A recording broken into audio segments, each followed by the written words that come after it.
Okay guys, welcome back. Today we're going to show you how to make this miniature end table and coffee table. We'll start out with the end table first, and then for the next tutorial we'll do the coffee table. So check out that one when we're finished this. But this here is a realistic life-size table set that I found on the internet, and Dad and I made the replica for miniature. So we're going to go ahead and start putting that together. Go to my website, download the template under Dollhouse Miniature Madison Tutorials.com or dollhousetutorials.com. Look under the templates and you'll find it, or you'll see it listed underneath of the video. Alright, so after you've got the template, go ahead and cut out all your pieces, and then we're going to go ahead and start putting it together and show you how it goes together. Alright, first thing we do is put some glue in the corners of the bottom shelf. Just a little dot is all you need.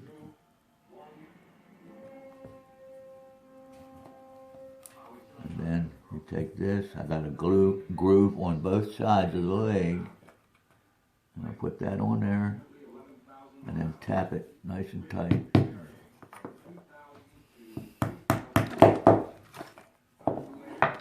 And it should fit nice and tight when you get it. Okay, so if you don't have the ability to cut the grooves out, which you can do using a box knife and then just score it like we've done in previous videos, and then chop it out like a chisel, or you can use your miter saw and just cut it out that way from your miter box.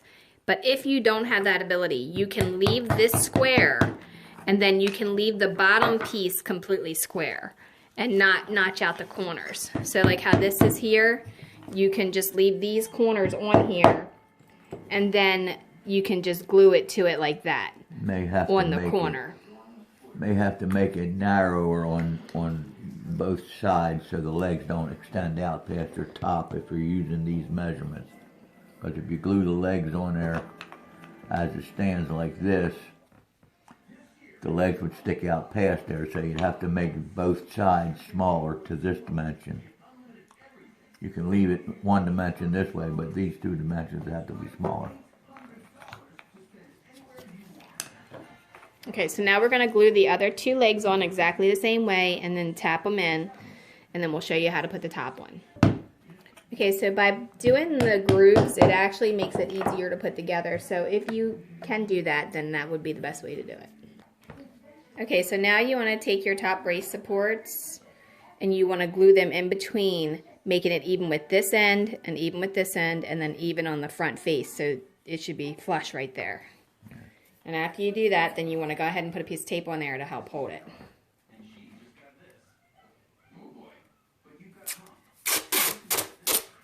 We're using masking tape. Alright, so you want to glue that on all four, and then we'll show you how to straighten it up. Alright, we're going to put them on there and we'll be right back. Okay, so you want to wrap the tape around there, and then you're going to have to straighten up all of these pieces once you get it on there.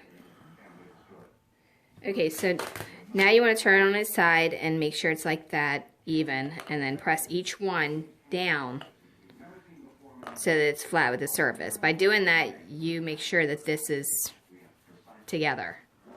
Okay? And then now you're ready to put the top on. So go ahead and get the top piece, and then if you have any splinters in your wood when you cut it, or shavings, face that down. There's just a few slight ones on there, but this side looks better, so we'll put that one facing it. We'll put glue on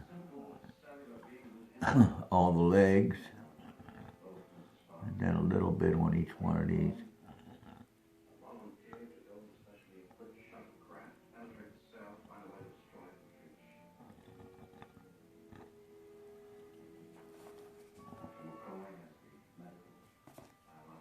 What we do is line it up and center it on there.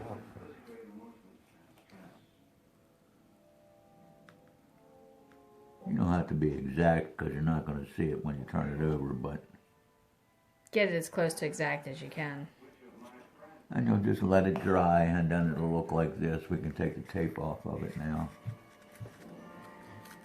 We made 2 end tables, and we're going to be doing a coffee table. So that way, you have one for each side, or one for one part of your sofa and the other for your chair or whatever.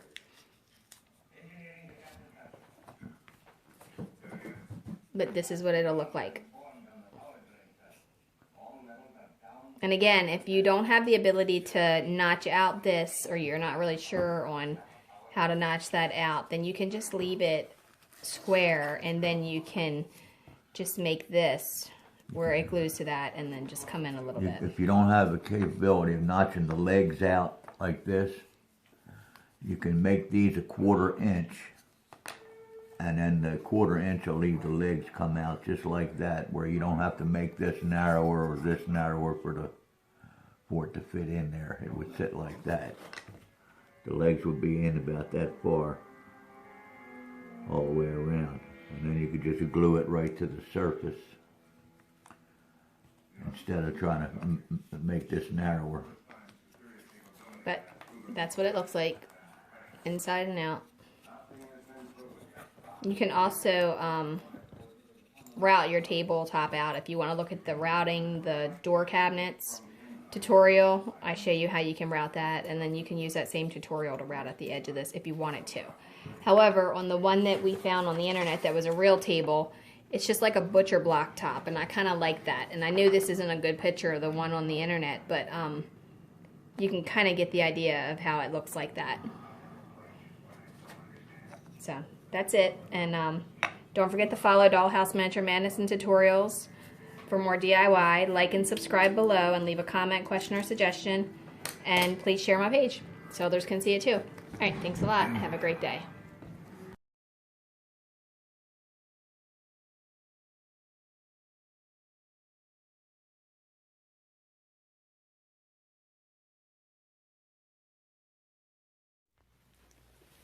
Okay guys, thanks for watching, and don't forget to follow Dollhouse Miniature Madness and Tutorials.com. Also, check us out on Facebook, Dollhouse Miniature Madness and Tutorials, and on YouTube.